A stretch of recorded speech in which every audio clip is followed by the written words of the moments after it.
How to make bacon ranch pea salad. 4 slices bacon. 1 quart water. 1 16-ounce package frozen green peas. 1/3 cup chopped onions. 1/2 cup ranch dressing.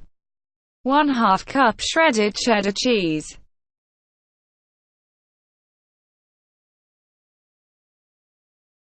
Place bacon in a skillet over medium-high heat, and cook until evenly brown. Drain, crumble, and set aside. Bring the water to a boil in a pot.